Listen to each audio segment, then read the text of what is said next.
Menyambung video yang berjudul Sapi Merah, mari kita bahas perihal hipotetis, kuil ketiga. Kuil ketiga, yang menurut bahasa Ibrani dapat diartikan sebagai rumah ketiga tempat suci, mengacu pada kuil hipotetis yang dibangun kembali di Yerusalem.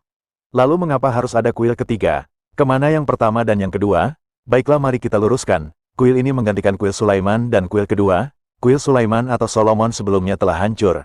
Kuil yang pertama sebelumnya telah hancur atau sengaja dihancurkan selama pengepungan oleh orang-orang Babilonia atas Yerusalem pada tahun 587 sebelum Masehi. Dan yang kedua hancur selama pengepungan oleh orang-orang Romawi atas Yerusalem pada tahun 70 Masehi.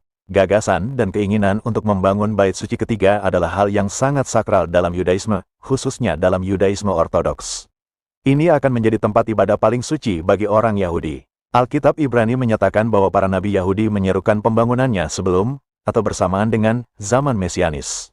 Pembangunan bait suci ketiga juga memainkan peran utama dalam beberapa penafsiran eskatologi Kristen. Di antara beberapa kelompok Yahudi yang taat, antisipasi proyek pembangunan bait suci ketiga di Bukit Bait Suci di Kota Tua Yerusalem di masa depan telah dianut sebagai motif ideologis di Israel.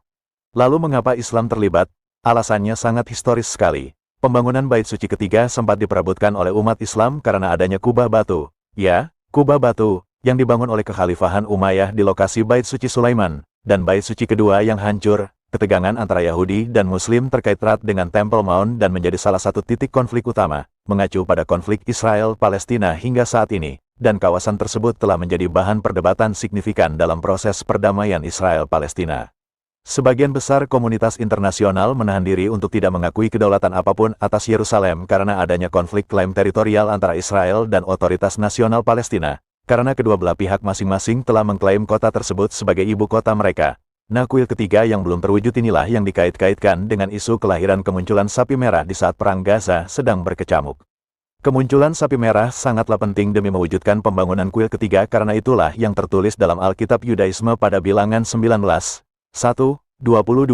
Demikianlah salah satu penyebabnya mengapa konflik kedua bangsa ini menjadi sangat kompleks, seperti benang merah kusut yang susah diuraikan.